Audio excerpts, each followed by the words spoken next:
Hey,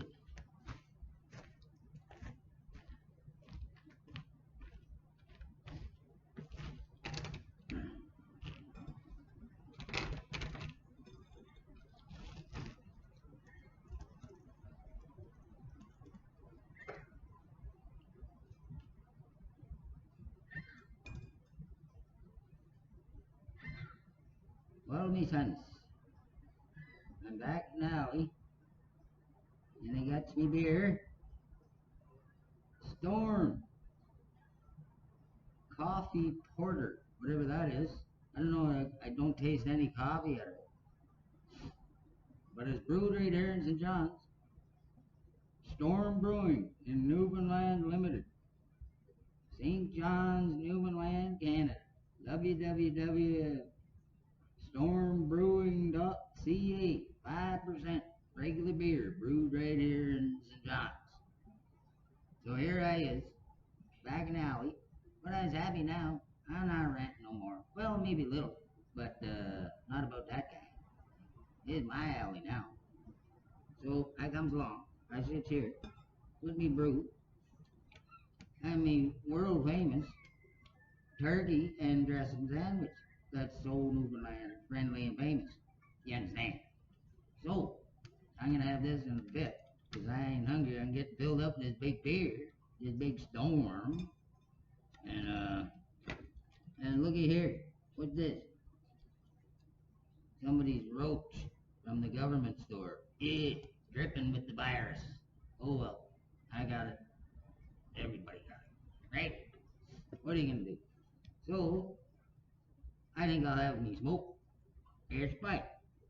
Cause I got cigarettes too now. I got it all, and not because of me girlfriend or whatever she wants to call her, or call it, or whatever. Just because of myself. I had two laptops. I sold one for $200 to this kind gentleman down Water Street. And here me buddy, Doe, his name Doe. I named that. His name is Dorman, but I call it Doe. Hey Doe. So Doe, I give him half of the money. $100. Oh shit. I got an advance on the computer last night. Guy only had $50 on it. I trusted this guy because I knew he was real. I give him my laptop with everything on it.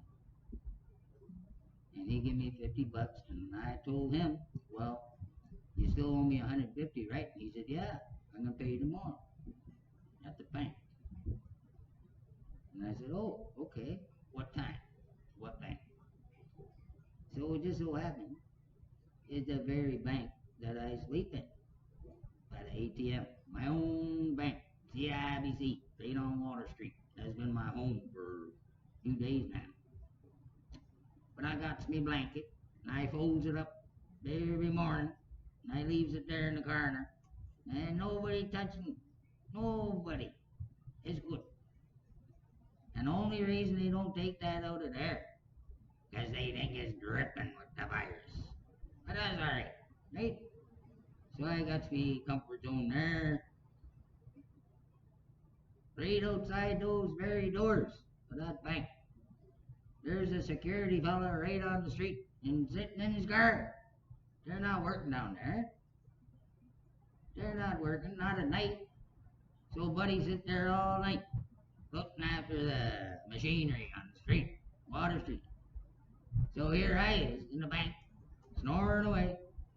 He's sitting outside, doing whatever on his little phone, free internet from the bank, right?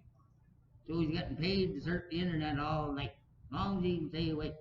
So he gotta watch, what, action movies and stuff like that. Because if he watches drama or some soap opera, he's gonna fall asleep, right? Jeepers. What a state we're in.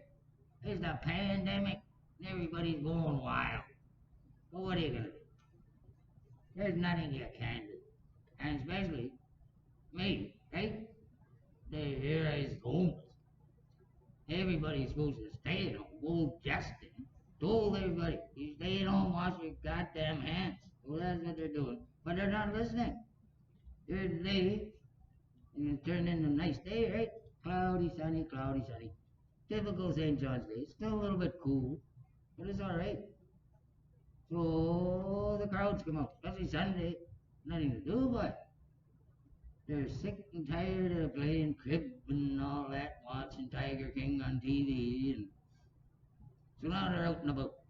But they're not in the alley because they knows it. They knows it's my alley. I've been on the streets of the city now for, I don't know, I spent 2 nights down at that Friendship Center. That's a crack house down there. They kicked me out because I told them they couldn't handle the truth. I thought I felt like Al Pacino in that Scent of a Woman. You can't handle the truth. And I was right, they couldn't. They kicked me out. I still got the key, boy, from me room. They wouldn't even let me back in. That's how crazy it is. Look, I told them that's the key for that room. Look, I told them my story and what I was doing. I was working for a roofing company because I got lots of experience in roofing. So here I is. I'm not up on a roof. I'm down on the ground, picking up all the shingles that the boys are throwing on. They're trying to go in the dumpster, but that wind should be strong by. So it's blowing all them shingles all over the street. Here I is picking it up, throwing it in the dumpster for 'em, picking in the rose bushes out front. Shingles, old shingles everywhere. I picked it all up. And the boys paid me. They bought me a pack of cigarettes and a drink. 7 Up, I think it was Sprite or something like that. I give it away. I don't like that pop. I drink this one. At least you get something out of it, right? Calories and that. There's sugar in it, still not as much. These that Pepsi, that pandemic Pepsi, is full of it. High jumping. And everybody knows it too. They knows it's bad for you, but they're still guzzling it down. That's the part I don't understand. Same with that climate change, praying to Greta and all that. That's a bunch of bullshit. My book. Look, you want to clean up this city, you can do it in 1 hour. And you know what you got to do? Is you get somebody that's interested and you create a Facebook page and you call it Let's Clean Up the City in 1 hour. And it is possible.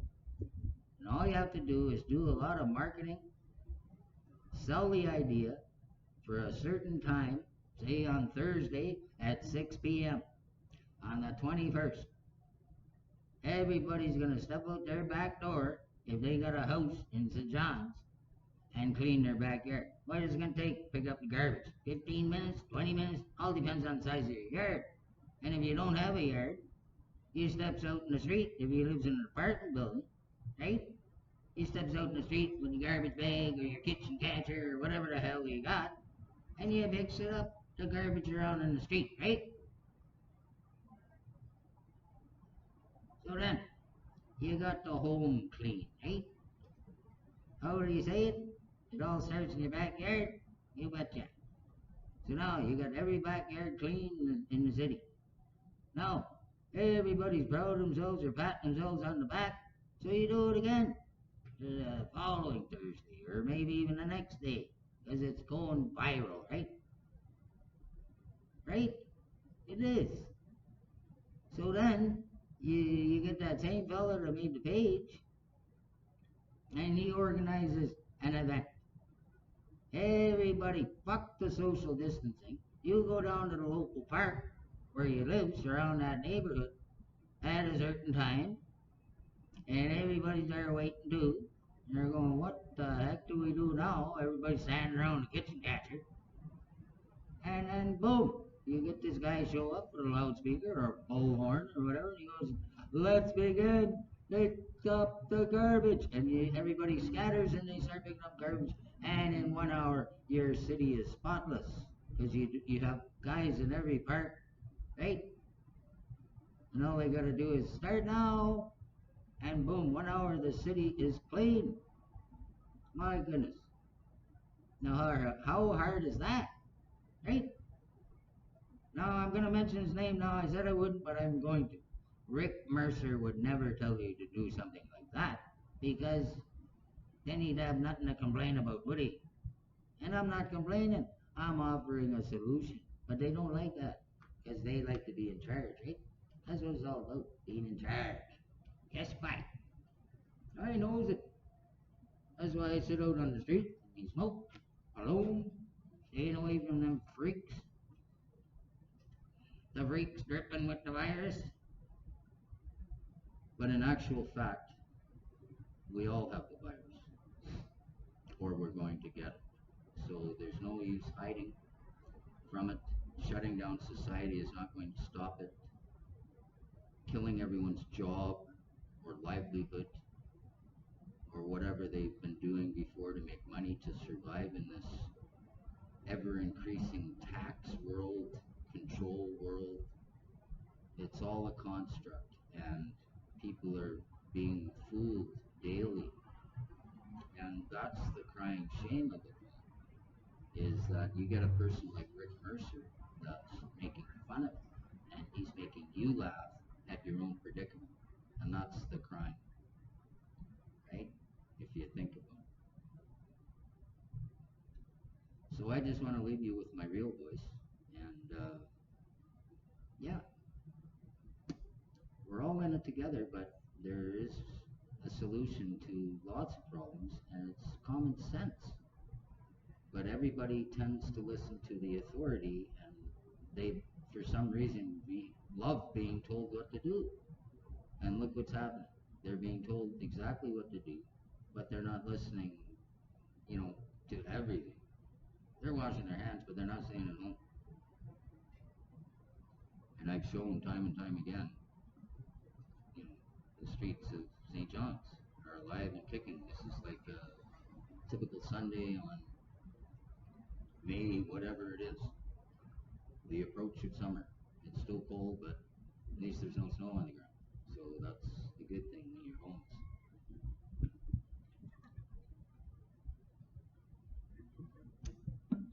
And all I thank the big guy for is that they didn't shut everything down. I mean, it's hard for me to use the bathroom when I live on the street. I don't have a bathroom to walk into and, you know, do my business and wash my hands and walk out like a regular person. I have to find a back alley. And when I have to do number two, it becomes that much more difficult than a couple of times embarrassing because people walked in, you know, walked around the corner and saw me doing it. So, and they quickly left, of course, but the embarrassment factor is there for me and them as well. So that's Pandemic City and how St. John's is dealing with it. I don't know what's happening in Montreal, New York. I know New York is a war zone. I would not want to be there. I'm thanking my lucky stars I'm not there. Uh, Toronto is probably the same, or you know, if they're suppressing the news, and they can glorify New York as the hot zone, right? Because there's more people there. And it's the heartbeat of America. This is where 9/11 happened, right? So let's do it again with a pandemic. So they can totally lock down the city, scoop up all the homeless, and put them in where? Shelters. During a lockdown, those shelters become jails. They're not places of refuge. They become prisons for these inmates. And unfortunately, just because you're homeless, and if you're not resourceful enough, you will become an inmate. They'll scoop you. And they've tried to scoop me and trick me and all that to get me to go into a shelter. And I said no. And they said, why not? Why are you refusing help? And I said, I'm not refusing help. I'm playing it smart because I don't know what I'm going into. There could be 40 guys there that are already dripping with the virus, and you're introducing me to that environment? No, no thanks. I know you're trying to help, but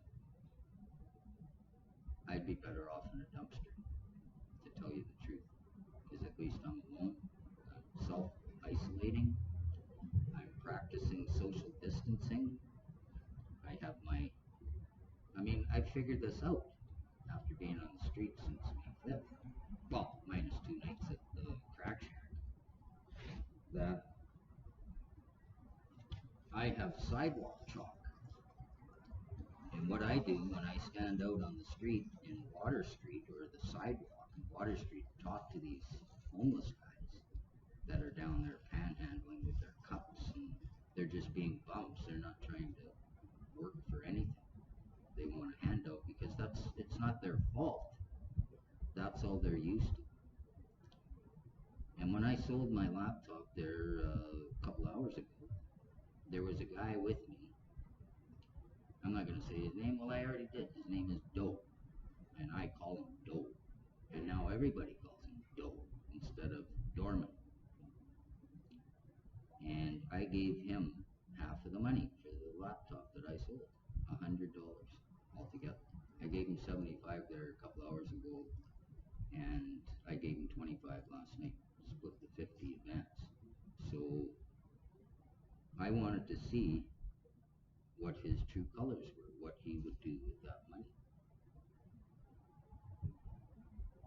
What do you think he did? Why isn't he sitting beside me right now? Because he ran. He didn't have to do absolutely anything for that $75. It was handed to him. I counted it out in front of the guy at the bank that paid me for selling him the computer. And he saw me hand Doe $75, half of the 150.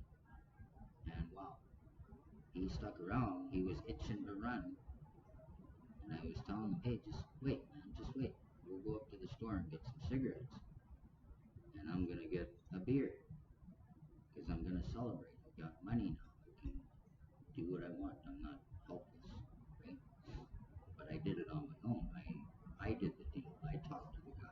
All he did, all Doe did, was introduce me to the guy. Oh, this is that guy I was telling you about, John. He knew this guy,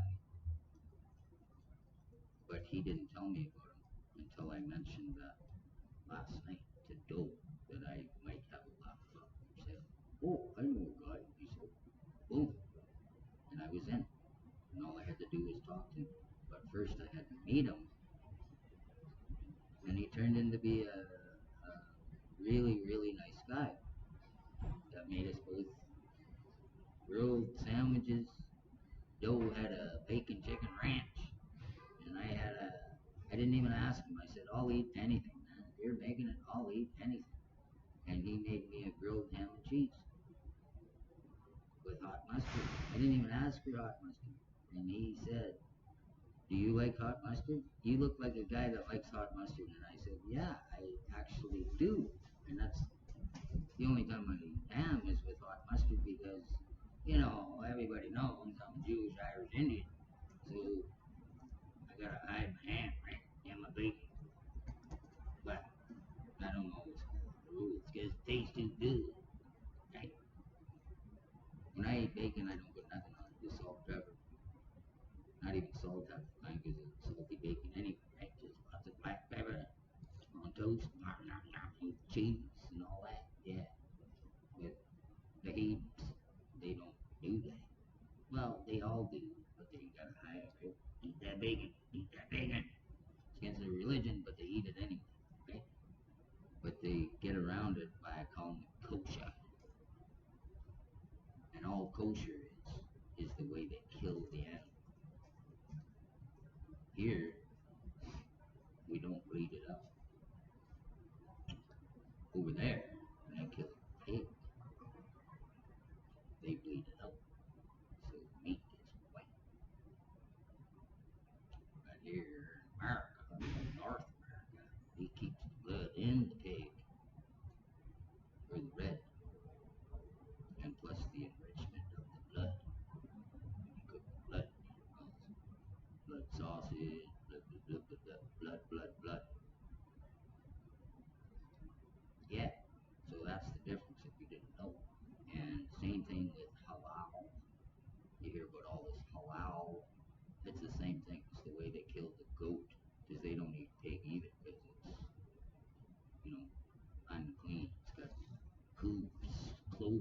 He's like the devil. But it's strange that the Hebrews believe that and the Muslims do, that it's evil. So, but the Christians, they don't think it's evil. They eat lots of poke. Poke. Is that poke cake or poke blue? Poke, poke, poke. Yeah. That's how the Americans are hooked on pig. They eat lots of it. Only one thing they eat more than pig and beef is chicken. And you can imagine how many chickens are grown and eaten in a year on the planet. Just think about that for a second. Every time you have a chicken sandwich, every time you fry an egg, chicken, chicken, chicken, right? You go down to Subway, oh, they got a new sandwich, bacon chicken ranch. Wow, gotta have it. How many chickens went into stocking up Subway's freezers with chicken? Holy crap, tons of chicken. How many chickens is that? So all they is growed to die to feed some hungry, obese motherfucker. That's all it is. And you think nothing of it. Well, what about that chicken in a cage? He never, feet never touch the ground his lifetime. All he feels is the steel of that cage. Yeah. And I knows this because I worked there. I worked all over. I saw the chickens and the pig slaughter and the beef slaughter. Because I worked in all them slaughterhouses. For cash, of course. Never signed a paper, nothing. I didn't want to. Didn't want to be connected anyway with the criminal food industry. And that's all it is. It's criminal. You're paying for slaughter.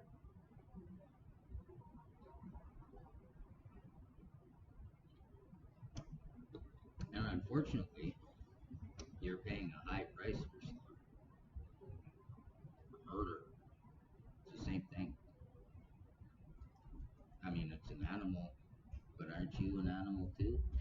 On this green earth, slowly turning to a gray earth because we're killing it. We're killing it, and everyone is in agreement. They all know we're killing it. But like my little project about clean up the city in an hour, we could do that globally. All it takes is a little coordination. I could even do it, but they won't let me because that's not the plan. That doesn't make any money for anyone. It's just people helping people clean up the world. And the reason the world is in the state it is because we let it happen, not the corporations. Sure, they pump out tons and tons of toxic smoke into the air, but they're pumping out all the crap that you're buying and throwing onto the street, all the packaging from your cigarettes to your, beer stoppers. You were taught to throw it on the ground because you don't care. It's the garbage can is too far away. It's 50 feet away. It should be 10 feet. So you won't walk over there. You'll throw it on the ground because you're trapped into believing that someone has a job to come along and clean that up.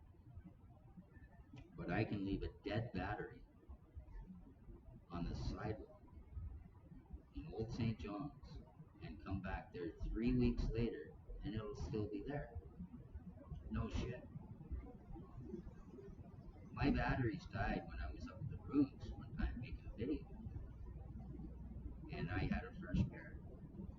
So I took the old ones out and I put them on the balustrade up there where people walk and take pictures of Signal Hill by the Basilica. Oldest places in St. John's, but this building is not very old. It wasn't here the last time I was in St. John's. I've seen pictures of it, but I've never stood by it. And it's huge. But anyway, I put those two batteries there. That was the second day I got to Sin City. I checked this morning, it was still there. So since the 6th or the 7th,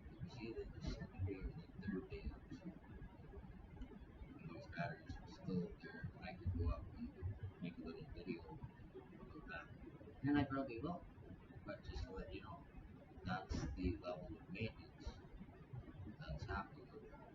I mean, they're tearing up Water Street, putting in new sewer and water lines during a pandemic. Now, what's essential? Can't they leave that off until everything supposedly goes back to normal and create a whole bunch of jobs and then clean up the city? But first, you get through the pandemic, so you have to help your populace instead of doing what they're doing, especially to the homeless. But the strange thing is, I've been homeless in just about every city in Canada and a few in the States. And one thing I noticed was in the summertime, there's a huge population of homeless that actually are on the street, sleeping on the street every night, da da da da. But in the winter, there's very, very few. There's the die-hard homeless, like, and they're like me, they're out there all the time. And the part about that is because these guys, like I say, they're diehard, but they're hardcore in the fact that they're not allowed in any of the shelters because of drug abuse or they've got a threatening personality or what have you, right? So they're forced to be inside. So they deal with it in various ways. But me, I look at it as an adventure. And I figure out the street. It takes me a few days, and I get to know the hardcores, the real ones, and the phony ones. And the phony ones are the guys that come down and they stand in the bread lines and they go to the soup kitchens and da da da da da. But as soon as they get there, and especially now during the pandemic, they can't go inside, so they line up on the street, 6 feet apart, social distancing, all that shit, and they wait in line for half an hour for a bag of lunch. It's a couple of sandwiches and a juice box and a cookie maybe from the church, the gathering place right beside the facility, the oldest church in North America, run by the Catholics. So anyway, they dole out the breakfast and the lunch, and these phony homeless grab that bag and run as fast as they can back to their flat or their little cubby hole, but it's paid for by the government. And these guys are all on social assistance. So they run home and they've got an old TV or maybe a brand new TV. And they sit there and watch their programs that they do every day and they do nothing until supper time, or not supper time, lunchtime. And then they run down to the gathering place, do the same thing, line up, da da da da, bum smokes off each other, talk shit, and run home again. And you never see these guys on the streets, especially now because there's nowhere to go. Everything is closed. So there's nowhere for these phony homeless to hang out and bullshit and do their crack deals or whatever they're doing with government money. And that's what happens every day in the streets of the city. The homeless crowd, with the welfare crowd. And that's just a hard, honest fact that most people can't accept because they've never lived the life actually on the streets like me and having absolutely no money and having to use your resources, your critical thinking skills to survive. And I've been doing it since then, and it's amazing, people, because I'm giving everything away that I'm collecting, and I'm not collecting much, just money, and I'm giving it away. This laptop that I'm talking into right now will never be sold because there's too much information on it. And I mean that because there's too much information. That's all I'll say. And my other laptop didn't have, well, it had a lot of information, but I left it on there, but I took a copy of it. I got it in my pocket, a flash drive.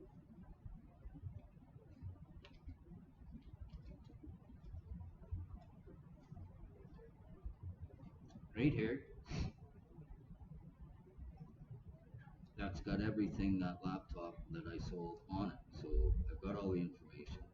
I left all the information on for Buddy that bought it. He wants to look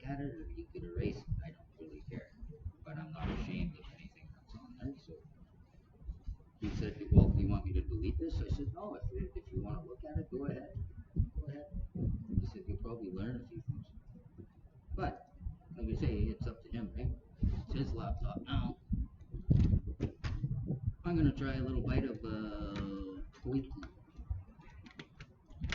from the oldest convenience store in St. John's, down the other end of the Duckworth, just up here and down.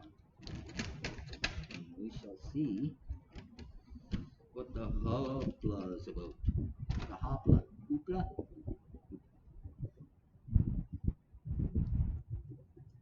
Alright, now this is a lot better than the last one I had. Mm-hmm. Wow. The one bite is all I need right now. Because I said, like, that beer is really filling me up. And, but I will eat that. I'm not giving it away. I'm not feeding the birds. I'm not doing. That is my all-day meal. Because I got enough money now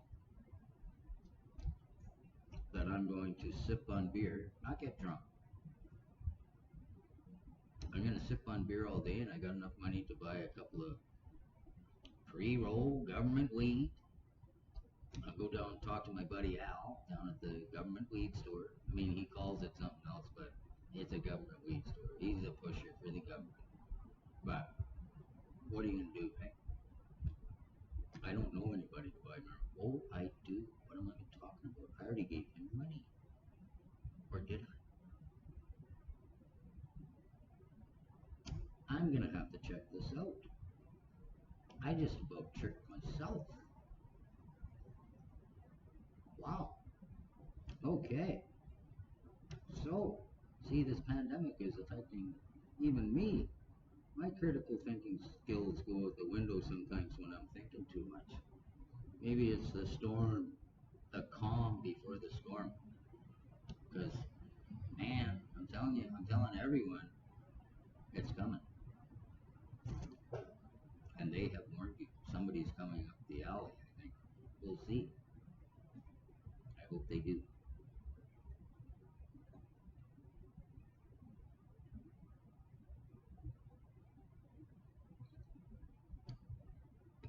Because I'm in no rush. I don't have to be anywhere, anytime. I got no boss. I'm my boss. I'm self-employed. I got my own job, my own company.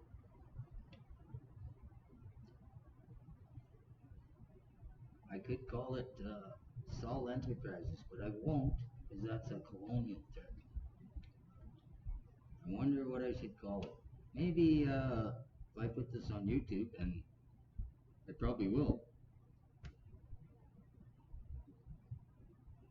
If you can, okay, I'll make it a contest. In the comments below, if uh, if anybody chooses to comment, that's another thing. But anyway, leave a comment, leave a suggestion for the name of my company that I am currently the CEO, sole owner, operator of. But it's got to include salt. It's got to be salt something, whatever you want to call it. Give me some suggestions. And the winner, the one that I pick, I will make another video and announce the winner. And not only that, I'm hoping they have a YouTube channel, so I'll give them a plug. And all they gotta do is send me their email, and I'll e-transfer them. How much? How much would be good for an idea? I'm gonna say 20 bucks. I could say 50, I could say 100, but I want 20 bucks for a name. I'm living through a pandemic, right? I can't afford much right now. So 20 bucks. Yeah, that sounds about right. Now I wonder if Rick Mercer has ever seen any of my videos. I don't think so. Because This is the funny part too about YouTube. You could have 500 views on your video that you put up there, but they'll only say it's got 4 views. If they want to suppress that information, they won't let it go viral unless some YouTuber that's diehard, he finds it, or you send it to him and he makes it viral. And then they can't stop it, right? Because these guys, they're good. They know how to spread information. They know how to make things go viral. I don't. And maybe that's a good thing, because then I become a target. And I know I've talked about that in the past, but I am a target because I know too much. And when you start telling the truth about everything, you do know too much. People tend to get mad at you. They don't want you around because you're hogging the spotlight, right? From them. And they want the attention. Just like my ex. She wanted all the attention. I wasn't allowed to do anything. I had to pay her to be my girlfriend or my common law wife. 200 bucks a week it cost me, or every 2 weeks, 400 bucks a month. So so she'd talk to me.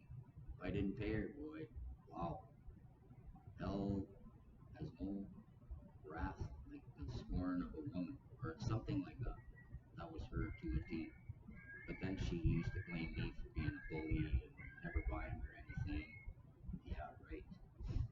She got it all. I got nothing.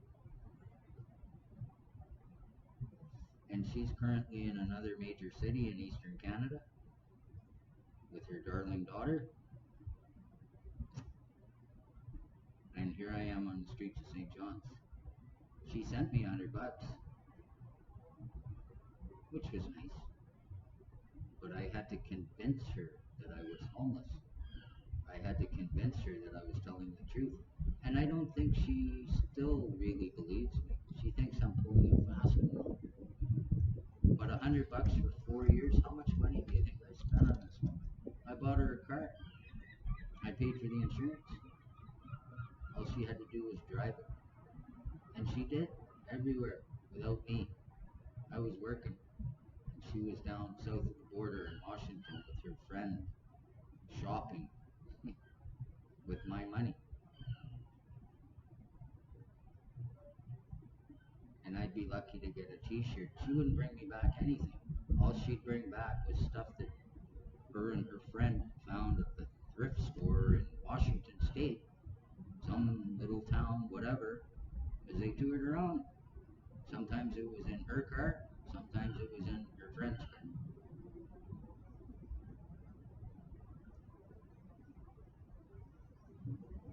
And that's when I knew she had written me off. She didn't love me anymore. She was using me. But I played along because she thought I was stupid, that I was unintelligent. But she was the famous has-been writer that never made any money, never finished any books because they fried her brain with ECT. And if you don't know what that is, look it up. I brought her out of that world into a brand new world. And she learned to accept it with lots of hardship.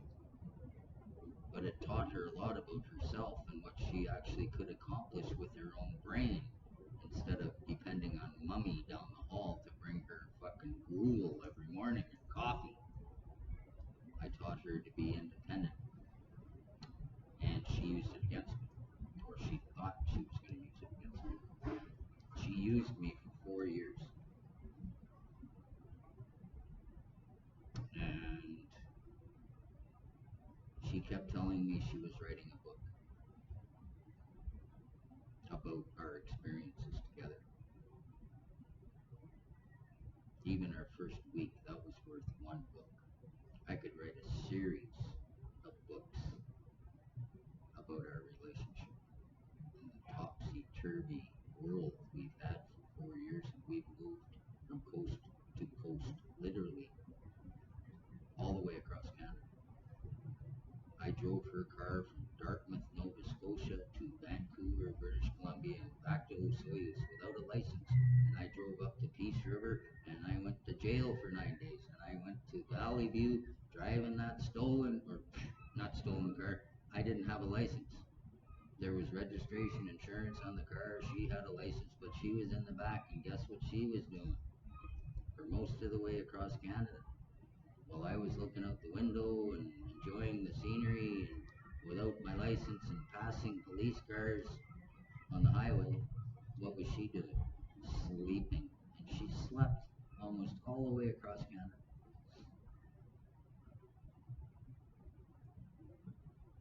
Which was understandable at the time because she was coming out of her fog.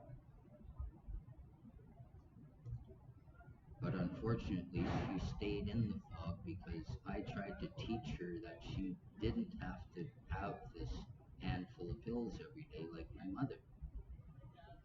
But she didn't believe me.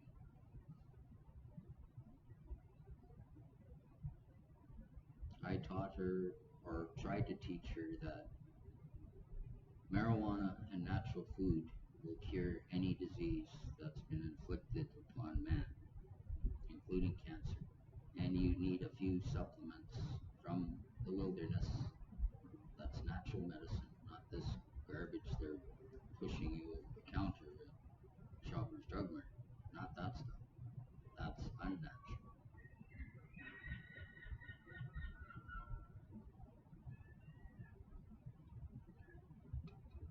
But because she's got a master's degree in education before they fried her brain, she thought she was, and still thinks to this day, that she's way more intelligent than I'll ever be. Which is fine, if that's what she thinks in her mind. If it makes her happy, more power to her. But she was a real drag on me, and a lot of people told me, you know, you'll never be successful with her. She's going to drag you down. Get rid of her, and you'll have a happy life. Well, here's my happy life. It took a pandemic for us to break up. Finally, knew it was coming for a long time, but just had to pick the right moment, and it was perfect. And I didn't have to do anything. All I had to do was bring her to my father's house. And I knew she would try to make it all about her and try to be the center of attention, while I told her time and time again before we even went there that my dad was going to be the center of attention. And that's the whole reason we're going to Gander, is to cure this old bag of bones and get him walking and talking again. And I did. But a week and a half, maybe 2 weeks into coming back, and she was starving for attention that she never got, so she got mad and accused me of being a bully and being full of rage, where I'm cooking. I'm doing all the cooking for Dad because I'm trying to put weight on him, and I did. I put like 35 pounds on this guy in a month. He was a rake. He was 121 pounds when I got there, and I don't even know how much he weighed when I left. Well, when I left, she wasn't there because she ran away to her daughter and blamed it all on me, that I was being abusive, and you know, but I'm cooking her breakfast, lunch, and supper, but she doesn't eat breakfast because she's still sleeping. We've all had breakfast, and I'm making Dad a coffee for after breakfast, his second cup, and she strolls out of the bedroom and says, "Oh, where's my coffee? Oh, can I make Dad's first and then I'll make you one? Can't I have that one?" That's the way she is. That's how pathetic and, at there's this 85-year-old guy out in the wheelchair in the living room waiting for his second cup of coffee that I'm making because he's going to have his cigarette, his first cigarette of the day, but she's more important than him. So she needs that bad coffee before he has his second cup, right? So what's it all about? Her or the old man? It's about her, of course. Yeah. And that was the sad part. And then she tried to blame it on me that I was being mean to her. That's where it all falls apart. But I've been living with this kind of attitude from her for 4 years. And it took a pandemic to turn it all around. And then she tries to blame me for the breakup. And she's in Dartmouth, Nova Scotia right now. And what is she doing? She's talking to everybody else but me and checking in periodically. Oh, are you okay? I'm worried about you. Bullshit. She's not worried about me in the slightest. She just wants to seem interested because then it looks to her friends that she really has a heart, that she's caring. But she's not. Hello. Sorry. No, that's okay. That's all right. I'm just making a little video message I'm passing on to someone. Okay, sorry. Hey, no, don't apologize. Have a great day. You too. Thanks. So there we go. There's a real one. Not afraid. No mask, gloves. It's downtown St. John's, right? We're halfway between Water Street and Duckworth.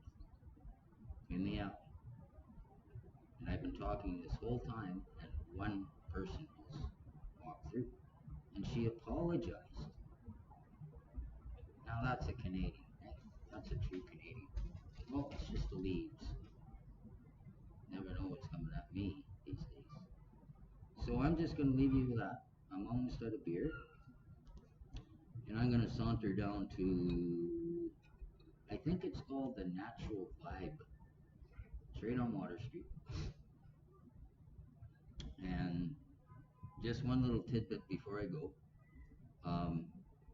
I didn't know this actually, that I thought the legal age for drinking across Canada was 19. Everywhere in Canada except for Quebec and Alberta, which is 18. So everywhere else I thought was 19. But they've changed the law here in Newfoundland. It's 21 to drink. I didn't know this. Wow. I was looking the other way because it doesn't really matter to me because I'm 56, right? And I don't supply minors with booze or anything like that. But on the other hand, they've made the marijuana a government-controlled substance. You have to be 21 as well to purchase it at the weed store, at the government pot shop.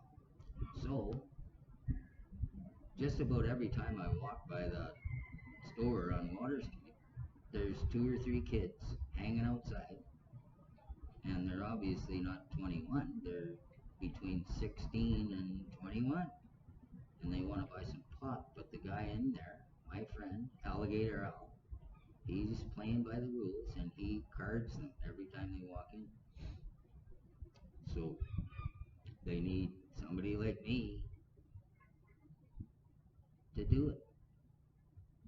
So I ask them, I get the money from them, go in and buy their weed, whatever strain, sativa, indica, monkey's paw, whatever bullshit they want, right? And I get it for them. But I always ask them for a bud, not for a joint. I'm not doing it for free because it's against the law. I could be thrown in jail. They're not going to do anything to me, but they don't know, right? So I say, nothing's free in the world, boys. It's going to cost you a bud. So I get my bud, and it throws it in me little bag. And by the end of the day, sometimes I got a quarter ounce, or an eighth, or. So I takes that bud, and I dries it out. I dries it right out, me son. And I grinds it up, and I mix it all together, all these strains, and I rolls a joint, little one, and I find the first homeless person I can, and I give them that joint, and I say, there's only one condition, you gotta smoke it in front of me, and I watch them, and I hang with them for about a half an hour, and I see what it does to them, and if they don't go absolutely freaking starkers, then I has me little joint. And that's how I control the chemical in the government weed. Whoa, get tipsy off this storm. I better shut her down because I gotta go see Alligator Al.